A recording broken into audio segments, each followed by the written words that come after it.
everybody. So I'd like to introduce Derek Early. He's running for Congress. Welcome. Thank you for being here. Eric, can you tell me what district you're in, and then tell us a little bit about your campaign? Yeah, I'm in California's 28th district. I'm running for Congress against the worst congressman of my lifetime. His name is Adam Schiff. And I've been endorsed by the California Republican Party, LA County Republican Party, and so many great organizations and individuals, California Republican Assembly, and it just goes on from there. And, the district is comprised of Sunland, Tujunga, parts of Pasadena, La Cañada, Flint Ridge, Glendale, Burbank, Silver Lake, Echo Park, Los Feliz, Hollywood, Hollywood Hills, and West Hollywood. So it's a large chunk of this part of California. We have a great campaign going on. We've managed to raise over $2.5 million, which is pretty extraordinary. And we're taking it to Schiff. And frankly, to our knowledge, this is the first time in the last 20 years since his first campaign, 20 years ago, against a great candidate named Jim Rogan. To our knowledge, this is the first time since then that he's run any commercials, because he's concerned about me, and he's running commercials continuously. And we're running commercials and doing all the other stuff you do. And it's been a fabulous campaign. So that's where I am, and that's what I'm doing right now. Okay, thanks. So I guess, if you don't mind, let's talk about some of the issues, the congressional issues. We've had several other congressional candidates already, and I'm asking all of them about some of the things that came out of this last vice presidential debate. I think we saw that there's quite a bit of disagreement on what to do about, for example, tax policy. So I wonder if you might just comment on where you stand on that, if you think that if you think there's some changes that ought to be made in our tax policy, or do you feel like the recent tax changes are working well? Well, I could talk about my vision for California, or I could talk about national politics. So what would you prefer? Whatever you like. This is the future of California as our presentation, so go right ahead. Let me focus on my vision for the future of California. You started with taxes, so I'll start with tax. I've been endorsed by the Howard Jarvis Taxpayers Association. I want to cut taxes. We should be cutting taxes across the board in this state. First thing we have to do for California, the overall vision for California is we need to make California the golden state again. California is a disaster area right now, thanks almost exclusively to these policies that have been thrown at us and forced on all of us by what I call the Politburo in Sacramento. And I call it the Politburo because it's one party rule. We have some great Republicans up there, but their voice is not heard because of the supermajority of Democrats in the legislature, because of the attorney general, and because of this governor. And so, we have to get past this Politburo, and I firmly believe that conservatives are going to take back control of this state again sooner than a lot of people think. I don't know when, but sooner than a lot of people think, because people, notwithstanding the blanket of protection that the Politburo and the Democrat ruling class has from the mainstream media, thankfully people are starting to figure out that this state is filled with problems. Taxes are out of control, as you know. Businesses are running from the state. People are running from the state in droves. And so what I would do is, obviously, I want to cut taxes. And one way to do that is we have to make this state a friendly place for business again. We have to do it. I run a business. I own part of the business. This is a state that treats business owners like we're the enemies. And, we need to completely reverse that. We need to lower taxes. We need to remove all the regulations that are killing businesses, from the environmental regulations to the all the licensing and other requirements that are required that add cost to every single thing. And once we can start bringing businesses back here, we have Elon Musk, for example, who's now talking about leaving. Not only do we have to do whatever it takes to keep Elon Musk and Tesla here, and SpaceX, if in fact SpaceX is here, by the way, but we have to bring 10 more Elon Musk type companies back here again. And once we can start creating a business-friendly environment again, job-creating environment again, that will bring in tons of revenues to this state that are not being brought into the state right now, that can be used to, replace what they're trying to get from us via taxes. So, we need conservative fiscal policies again. I firmly believe we're going to get there. One of the main ways we're going to have to do this so that we can take back the state, and this is no secret that I'm saying, but we need the Hispanic American vote here in California. And I know tons and tons. I know so many Hispanic Americans that are voting Republican this time around. As I've been saying for years, and so many of us have been saying for years, there are very few constituencies that are more naturally conservative than Hispanic Americans. God-fearing, hardworking, love their family.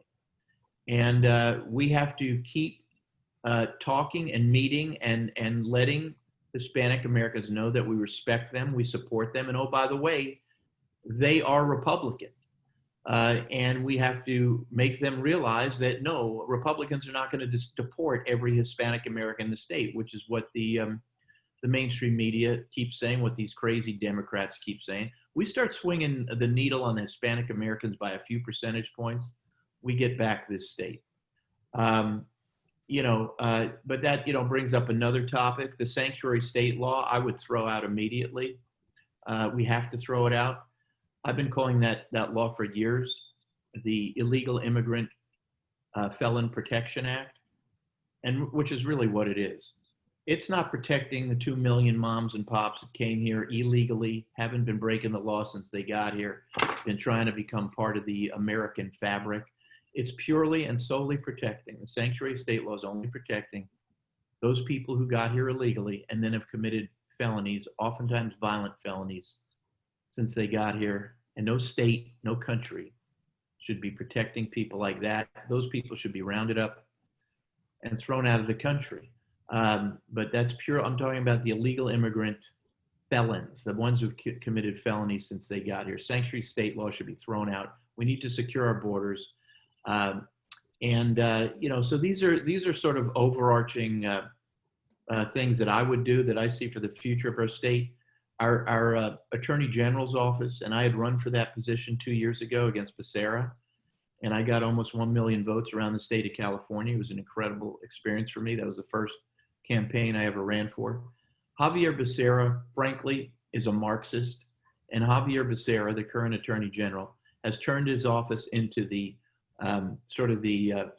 Donald Trump, the Sue Donald Trump lawsuit office. They filed over 100 lawsuits against the Trump administration. It's costing our state millions and millions of dollars in legal fees and all the other stuff that comes along with it. Almost all of those cases should be thrown out immediately. Our Attorney General's office should again be protecting Californians, protecting law enforcement, and doing whatever it takes to help make us the Golden State again, not turn into a one man's obsession against Donald Trump. So, other issues, another big issue for me is our education system. There's no doubt in my mind that so many of the problems we're facing now with so many of these anarchists, these Antifas, these communists, frankly, that are coming out of the woodwork. This is the result of going through 20-year indoctrination camps, which is what our public schools and many of our private schools have become. I support school choice. By law, the taxpayer money is supposed to follow the student. It should be able, so we should build up our charter school system. And also, frankly, when I get to DC, I want to do whatever I can. I've pretty much given up on the public school system, and because the teachers unions are so radicalized right now. I firmly believe we're going to need to create almost a parallel school system. Taxpayer money follows the kids to the parallel school system. We don't hire these radicalized unionized teachers in the school system. And we teach again the greatness of America. We teach again the evils of socialism and communism. We don't teach this sexually over the top stuff, which is terrible, which is being taught in the schools now. But I believe that's one of the biggest threats to our nation and our state, is what these kids are being taught in schools now. They go through these schools, they come out, they're either, rioting and looting. They hate themselves for so many of them. They hate our country. They hate our Constitution. They're populating the mainstream media. The mainstream media, is out of control. We got to get our hands on the education system. Overall, I really do believe that our best days are ahead of us here in California. Right now, we're in I'm sure most of your viewers know, we're in a bad state in California right now, meaning we're low down. We're in a pit right now. And, but conservatives are going to get back this state, and we're going to rebuild it from the ground up. And this will be the golden state again. I have no doubt about it. It's not a matter of if, it's just a matter of when. So those are, my general overall thoughts on the subject, Royce. Okay. Couple quick questions. Because you're running for Congress, I'm thinking about where the federal government and the state could probably work together. And one of the big problems we see facing California, it seems every year we get these massive forest fires. I wonder if you have a view on what we can do about that. It seems like that should be a problem we should be able to address, whether there's a federal solution or whether this lies at the state, the feet of the state. Well, I think it lies at the state and federal level. It's my understanding that from various environmental laws in our state for many years now, our state has stopped clearing out the underbrush from our forests. I try and approach things from a common sense standpoint. I'm not a politician, I run a law firm of 25 or so lawyers, nationally recognized law firm, got a great family, don't need politics, but I care desperately about our country. I love our country. And I care about our state, obviously. And if in fact, what I've read about is accurate, that our state, because of environmental reasons or any reason, has stopped clearing out the underbrush, the dead wood, the tons and tons of kindling, as I call it, from the forest. Well, it's a no-brainer. That stuff's got to be cleared out. And, if I was in elected office in this state, I would do whatever I could to force that to happen. We should be putting huge amounts of labor and work into clearing out those forests as soon as possible. From a federal standpoint, to the extent we can bring resources here to help do that, and also from a federal standpoint, to the extent federal forests are in the same condition, we should be doing that with the federal forests as well. And to the extent we can bring resources, and I always say to the extent, because the U.S. government is broke, as is the California government, frankly, to the extent we can bring resources here to reinforce our great firefighters with the equipment and resources they need, I support all of that. One thing I think is frankly laughable, however, is the Politburo led by this pathetic one, Newsom, I call him the empty suit, who gets up there and lectures us when the forests are burning about climate change.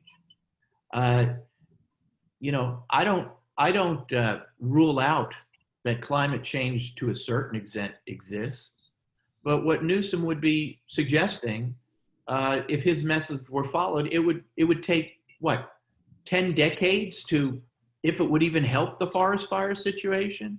He's out of his mind. He's not facing the real problem. Clean out the forest, Newsom. Those are my general thoughts on that subject. Okay, well, thanks very much. So last question, if people want to find out more about your campaign, and where would they go? How would they reach you? Well, I can be reached at www.ericearly.com, ERICEARLY.com. As I was saying earlier, this is really an amazing campaign we have going on. We have over 500 volunteers. We're knocking on doors. We're making phone calls. It's an uphill battle because in my district, the 28th district, they did a great job of drawing the lines to make sure, do whatever they could to make sure a Republican never wins down here. But so we not only, thankfully, we have the Republican, the conservative vote, but we're reaching out to moderate Democrats and independents who like me, support law enforcement, who like me don't want to defund law enforcement like my opponent Schiff wants to do, who like me wants to finally do something about the 66,000 people who are homeless living on our streets here. Schiff ignored the problem forever, and who, like me, believe in some of the other things I was saying today. So we've got a great campaign, and we'll see what happens on election day. So www.ericearly.com. And Royce, thanks for having me, buddy. All right. Thank you. All right.